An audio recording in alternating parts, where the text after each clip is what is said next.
Hi friends, ಎಲ್ಲರಿಗೂ ನಿಮ್ಮ ಪ್ರೀತಿ YouTube ಚಾನಲ್ಗೆ ಸ್ವಾಗತ. ಇವತ್ತು ನಾನು ನಿಮಗೆ ಮನೆಯಲ್ಲೇ ಹೇಗೆ ಕೇವಲ ಎರಡು ಪದಾರ್ಥವನ್ನು ಬಳಸ್ಕೊಂಡು ತುಂಬ ರುಚಿಕರವಾದಂತಹ ಸ್ವೀಟನ್ನು ಮಾಡೋದು ಅಂತ ತೋರಿಸ್ಕೊಡ್ತೀನಿ. ಬನ್ನಿ. ಇಲ್ಲಿ ನೋಡಿ, ನಾನಿವಾಗ 1 ಕಪ್ ಪುಟಾಣಿಯನ್ನು ತೊಗೊಂಡಿದ್ದೀನಿ. ಪುಟಾಣಿಯನ್ನು ಹುರುಗಡ್ಲೆ ಅಂತ ಹೇಳ್ತಾರಲ್ವ, ಸೊ ಪುಟಾಣಿಯನ್ನು 1 ಕಪ್ ತೊಗೊಂಡಿದ್ದೀನಿ. ಅದನ್ನಿವಾಗ ಒಂದು ಮಿಕ್ಸಿ ಜಾರ್ಗೆ ಹಾಕಿ ಪೌಡ್ರ್ ಮಾಡ್ಕೋತಾ ಇದ್ದೀನಿ. ಇಲ್ಲಿ ನೋಡಿ, ಈ ಥರ ಪೌಡ್ರ್ ಮಾಡ್ಕೊಂಡಿದ್ದೀನಿ. ಇದು ಎಷ್ಟು ನುಣ್ಣಗಾಗುತ್ತೋ ಅಷ್ಟು ನುಣ್ಣಗೆ ನೀವು ಪೌಡ್ರ್ ಮಾಡ್ಕೋಬೇಕಾಗುತ್ತೆ. ಇವಾಗಿದು ಪೌಡ್ರ್ ಆಗಿದೆ. ಇವಾಗ ಇದನ್ನು ನಾನು ಒಂದು ಜರಡಿಯಲ್ಲಿ ಹಾಕಿ ಇದನ್ನು ಸಾಣಿಸ್ಕೋತೀನಿ, ಜರಡಿ ಹಿಡ್ಕೋತೀನಿ.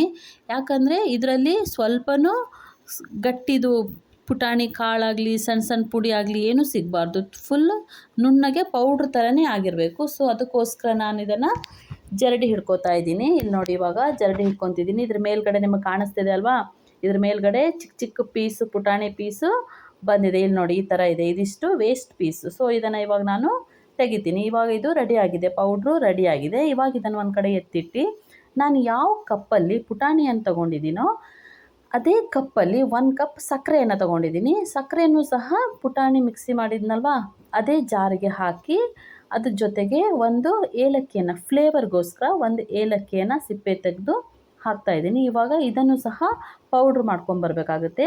ಸೊ ಇವಾಗ ಇದನ್ನು ನಾನು ಪೌಡ್ರ್ ಮಾಡ್ಕೊಬರ್ತೀನಿ. ಇಲ್ಲಿ ನೋಡಿ, ಇವಾಗ ಇದು ಪೌಡ್ರು ರೆಡಿಯಾಗಿದೆ.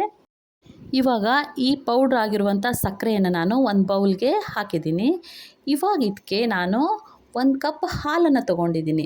ಚೆನ್ನಾಗಿ ಕಾಯಿಸ್ಕೊಂಡು ತಣ್ಣಗಾಗಿರುವಂಥ ಹಾಲಿದು. ಇದನ್ನಿವಾಗ ನೀವು ಈ ಸಕ್ಕರೆ ಪುಡಿಗೆ ಹಾಕಬೇಕಾಗುತ್ತೆ. ಹಾಲನ್ನು ನೋಡಿಕೊಂಡು ಸ್ವಲ್ಪ ಸ್ವಲ್ಪ ಹಾಕಿ ಮಿಕ್ಸ್ ಮಾಡಬೇಕಾಗುತ್ತೆ, ಒಂದೇ ಸಲ ಹಾಕಬಾರ್ದು. ಇವಾಗ ಒಂದು ಸ್ಪೂನಲ್ಲಿ ನೀವು ಚೆನ್ನಾಗಿ ಮಿಕ್ಸ್ ಮಾಡಬೇಕು, ಯಾವುದೇ ಗಂಟು ಇರಬಾರ್ದು. ಈ ಥರ ಸ್ವಲ್ಪನೂ ಗಂಟು ಇಲ್ಲದೆ ಇರೋ ಥರ ಆಗಬೇಕಾಗುತ್ತೆ. ಇವಾಗ ಇದಕ್ಕೆ ನಾವು ಪೌಡ್ರ್ ಇಟ್ಕೊಂಡಿರುವಂತಹ ಪುಟಾಣಿ ಇತ್ತಲ್ವ, ಆ ಪುಟಾಣಿ ಪೌಡ್ರನ್ನು ಇದಕ್ಕೆ ಸೇರಿಸ್ಬೇಕಾಗುತ್ತೆ. ಒಂದೇ ಸಲ ಅಷ್ಟು ಪೌಡ್ರನ್ನು ಹಾಕಬೇಡಿ, ಸ್ವಲ್ಪ ಸ್ವಲ್ಪ ನೋಡ್ಕೋತಾ ಮಿಕ್ಸ್ ಮಾಡ್ಕೋತಾ ಬನ್ನಿ. ಇವಾಗ ನಾನು ನೋಡಿ ಈ ಥರ ಸ್ವಲ್ಪ ಸ್ವಲ್ಪ ಹಾಕೋತಾ ಕಲಿಸ್ಕೋತಾ ಬರ್ತೀನಿ. ಇವಾಗ ನಿಮಗೆ ತುಂಬ ತೆಳು ಅಂತ ಅನ್ನಿಸ್ತು ಅಂತ ಹೇಳಿದ್ರೆ ಮತ್ತೆ ಇಟ್ಕೊಂಡಿರುವಂತಹ ಪೌಡ್ರ್ ಇತ್ತಲ್ವ ಅದನ್ನು ಈ ಟೈಮಲ್ಲಿ ಅದಕ್ಕೆ ಹಾಕೋತಾ ನೀವು ಮಿಕ್ಸ್ ಮಾಡ್ಕೋತಾ ಬರಬೇಕಾಗುತ್ತೆ.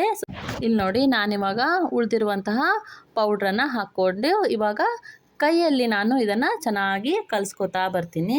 ಇವಾಗ ನೀವು ಈ ಥರ ಕೈಯಲ್ಲಿ ಚೆನ್ನಾಗಿ ಅದನ್ನು ನಾದ್ಕೋಬೇಕಾಗುತ್ತೆ ಹಿಟ್ಟನ್ನು. ಇವಾಗ ಪೂರ್ತಿಯಾಗಿ ಹಿಟ್ಟನ್ನು ನಾನು ಹಾಕಿದ್ದೀನಿ. ಪೌಡ್ರು ಇತ್ತಲ್ವ ಪುಟಾಣಿ ಪೌಡ್ರು, ಅದು ಪೂರ್ತಿಯಾಗಿ ಇದನ್ನು ಇವಾಗ ಹಾಕಿ ಚೆನ್ನಾಗಿ ಕೈಯಲ್ಲಿ ನಾದ್ಕೋತಾ ಬರ್ತೀನಿ. ಇಲ್ಲಿ ನೋಡಿ, ಈ ಥರ ಹಿಟ್ಟನ್ನು ಚೆನ್ನಾಗಿ ನಾದ್ಕೋಬೇಕಾಗುತ್ತೆ. ಇವಾಗ ಇಷ್ಟಾದರೆ ಆಯಿತು. ಇವಾಗ ಹಿಟ್ಟು ರೆಡಿಯಾಗಿದೆ. ನಾನು ಇವಾಗ ಇದನ್ನು ಚೆನ್ನಾಗಿ ನಾದ್ಕೊಂಡು ರೆಡಿ ಮಾಡಿ ಇಟ್ಕೊಂಡಿದ್ದೀನಿ. ಇವಾಗ ಇದನ್ನು ಒಂದು ಪಕ್ಕಕ್ಕಿಟ್ಟು ನೆಕ್ಸ್ಟು ಒಂದು ಪ್ಲೇಟನ್ನು ಅಥವಾ ಪ್ಲಾಸ್ಟಿಕ್ ಬೌಲು ಅಥವಾ ನಿಮ್ಮ ಹತ್ರ ಏನಿದೆಯೋ ಅದನ್ನು ತೊಗೊಬೋದು. ನಾನಿಲ್ಲಿ ಇವಾಗ ಒಂದು ಸ್ಟೀಲ್ ಡಬ್ಬವನ್ನು ತೊಗೊಂಡಿದ್ದೀನಿ. ಅದಕ್ಕೆ ಇವಾಗ ನಾನು ಎಲ್ಲ ಕಡೆ ಚೆನ್ನಾಗಿ ತುಪ್ಪವನ್ನು ಸವರ್ಕೊಂಡು ಒಂದು ಕಡೆ ಎತ್ತಿ ಇಟ್ಕೊಂಡಿದ್ದೀನಿ. ಇವಾಗ ನಾನು ರೆಡಿ ಮಾಡ್ಕೊಂಡು ಚೆನ್ನಾಗಿ ನಾದ್ಕೊಂಡಿರುವಂಥ ಹಿಟ್ಟಲ್ಲಿ ಒಂದು ಸ್ವಲ್ಪ ಹಿಟ್ಟನ್ನು ಹಾಗೆ ತೆಗೆದಿಟ್ಟು ಇದನ್ನು ಸ್ವಲ್ಪ ಹಿಟ್ಟನ್ನು ಚೆನ್ನಾಗಿ ಉಂಡೆ ಮಾಡಿಕೊಂಡು ತುಪ್ಪ ಸವರಿ ಇಟ್ಕೊಂಡಿರುವಂತಹ ಪ್ಲೇಟಿಗೆ ಈ ಡಬ್ಬದಲ್ಲಿ ಹಾಕ್ತಾ ಇದ್ದೀನಿ. ಇವಾಗ ಇದನ್ನು ನೀವು ಎಷ್ಟು ಚೆನ್ನಾಗಿ ಪ್ರೆಸ್ ಮಾಡೋಕ್ಕಾಗುತ್ತೋ ಅಷ್ಟು ಗಟ್ಟಿಯಾಗಿ ಪ್ರೆಸ್ ಮಾಡಿ ಈ ಥರ ಒತ್ಕೋತಾ ಪ್ರೆಸ್ ಮಾಡ್ಕೋತಾ ಎಲ್ಲ ಕಡೆ ನೀಟಾಗಿ ಬರೋ ಥರ ನೋಡ್ಕೋಬೇಕು. ಇವಾಗ ನಾನು ಇಲ್ಲಿ ಸ್ವಲ್ಪ ಹಿಟ್ಟನ್ನು ಹಾಗೆ ಎತ್ತಿಟ್ಟಿದ್ದೆ ಅಲ್ವಾ, ಅದಕ್ಕೆ ಇವಾಗ ಏನು ಮಾಡ್ತೀನಿ ಅಂತ ಅಂದರೆ ಫುಡ್ ಕಲರನ್ನು ಮಿಕ್ಸ್ ಮಾಡ್ತಾ ಇದ್ದೀನಿ. ನಿಮ್ಮ ಹತ್ರ ಯಾವ ಫುಡ್ ಕಲರ್ ಇದೆಯೋ ಅದನ್ನು ನೀವು ಯೂಸ್ ಮಾಡ್ಬೋದು. ಇಲ್ಲಿ ನನ್ನ ಹತ್ರ ಗ್ರೀನ್ ಫುಡ್ ಕಲರ್ ಇತ್ತು. ಸೊ ನಾನಿವಾಗ ಅದನ್ನು ಹಾಕಿ ಆ ಹಿಟ್ಟಲ್ಲಿ ಹಾಕಿ ಚೆನ್ನಾಗಿ ನಾದ್ಕೋತಾ ಇದ್ದೀನಿ. ಈ ಹಿಟ್ಟನ್ನು ಇವಾಗ ನಾನು ಚೆನ್ನಾಗಿ ನಾದ್ಕೊಂಡು ಒಂದು ಲೇಯರ್ ರೆಡಿ ಮಾಡಿಟ್ಟಿದ್ದೀನಲ್ವ, ಸೊ ಅದರ ಮೇಲ್ಗಡೆನೇ ಇದನ್ನು ಇವಾಗ ನಾನು ಚೆನ್ನಾಗಿ ಇಟ್ಟು ಪ್ರೆಸ್ ಮಾಡ್ತಾ ಇದ್ದೀನಿ. ಇವಾಗ ನೀವು ಎಲ್ಲ ಕಡೆ ಅದು ಸ್ಪ್ರೆಡ್ ಆಗೋ ಥರ ಚೆನ್ನಾಗಿ ಪ್ರೆಸ್ ಮಾಡಬೇಕಾಗುತ್ತೆ. ಇದು ಪೂರ್ತಿಯಾಗಿ ಕವರ್ ಆಗಬೇಕು. ಸೊ ಇಲ್ಲಿ ನೋಡಿ, ಈ ಥರ ನಿಧಾನಕ್ಕೆ ಪೂರ್ತಿ ಎಲ್ಲ ಕಡೆನೂ ಕವರ್ ಆಗೋ ಥರ ನೀವು ಇದನ್ನು ಪ್ರೆಸ್ ಮಾಡ್ಕೋತಾ ಬರಬೇಕಾಗುತ್ತೆ. ಸೊ ಇವಾಗ ಇದನ್ನು ಇಷ್ಟು ನೀಟಾಗಿ ಮಾಡಿ ಇದನ್ನು ಇವಾಗ ನೀವು ಒಂದು 15ರಿಂದ 20 ನಿಮಿಷ ಹಾಗೆ ಬಿಡಬೇಕಾಗುತ್ತೆ. ಇವಾಗ ಇದು 20 ಮಿನಿಟ್ಸ್ ಆಗಿದೆ.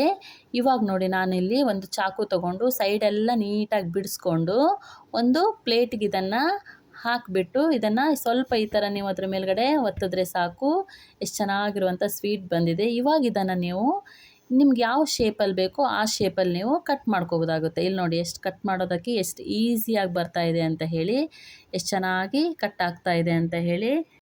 ನೋಡಿದ್ರಲ್ವ ಫ್ರೆಂಡ್ಸ್, ನಾನಿವಾಗ ಇಲ್ಲಿ ಯಾವುದೇ ಆಯಿಲ್ ಯೂಸ್ ಮಾಡಿಲ್ಲ, ಗ್ಯಾಸ್ ಯೂಸ್ ಮಾಡಿಲ್ಲ, ಏನಿಲ್ಲ. ಕೇವಲ 3 ಪದಾರ್ಥವನ್ನು ಯೂಸ್ ಮಾಡ್ಕೊಂಡಿದ್ದೀನಿ. ಹಾಲು, ಪುಟಾಣಿ ಮತ್ತು ಸಕ್ಕರೆ. ಇದಿಷ್ಟರಲ್ಲೇ ಎಷ್ಟು ಸೂಪರ್ ಆಗಿರುವಂತಹ ಸ್ವೀಟನ್ನು ರೆಡಿ ಮಾಡಿದ್ದೀನಿ ಅಂತ ಹೇಳಿ ನೀವೇ ನೋಡಿದ್ರಲ್ವ. ನೀವು ಒಂದು ಸಲ ಮನೆಯಲ್ಲಿ ಯಾವುದೋ ಹಬ್ಬದಲ್ಲೋ ಅಥವಾ ಸಡನ್ನಾಗಿ ಮನೆಗೆ ಗೆಸ್ಟ್ ಬಂದಾಗ ಇದನ್ನು ನಾವು ಖಂಡಿತ ಟ್ರೈ ಮಾಡ್ಬೋದು. ತುಂಬಾ ಚೆನ್ನಾಗಿರುತ್ತೆ ಫ್ರೆಂಡ್ಸ್. ನೀವು ಒಂದು ಸಲ ಮನೇಲಿ ಇದನ್ನು ಟ್ರೈ ಮಾಡಿ. ನಿಮ್ಮ ಮನೇಲಿ ಮಕ್ಕಳಿಗೆ, ದೊಡ್ಡವರಿಗೆ ಎಲ್ರಿಗೂ ಇಷ್ಟ ಆಗುತ್ತೆ. ಎಲ್ಲರೂ ಇಷ್ಟಪಟ್ಟು ತಿಂತಾರೆ. ಇಲ್ಲಿ ನೋಡಿ ಎಷ್ಟು ಸಾಫ್ಟಾಗಿ ಸೂಪರ್ ಆಗಿರುವಂತಹ ಸ್ವೀಟ್ ರೆಡಿಯಾಗಿದೆ ಅಂತ ಹೇಳಿ ನೀವೇ ನೋಡ್ತಿದ್ದೀರಲ್ವಾ. ನಿಮಗೇನಾದರೂ ಈ ವಿಡಿಯೋ ಇಷ್ಟ ಆದರೆ ಒಂದು ಲೈಕ್ ಮಾಡಿ. ಏನಾದರೂ ನೀವು ಫಸ್ಟ್ ಟೈಮ್ ನನ್ನ ಚಾನಲನ್ನು ನೋಡ್ತಿದ್ರೆ ದಯವಿಟ್ಟು ನನ್ನ ಚಾನಲನ್ನು ಸಬ್ಸ್ಕ್ರೈಬ್ ಮಾಡ್ಕೊಳ್ಳಿ ಫ್ರೆಂಡ್ಸ್. ಇದೇ ಥರ ನಾನು ಹೆಲ್ತಿ ಫುಡ್ಸ್ ರೆಸಿಪಿಯನ್ನು ನಿಮ್ಮ ಜೊತೆ ಶೇರ್ ಮಾಡ್ಕೋತಾ ಇರ್ತೀನಿ. Thank you friends.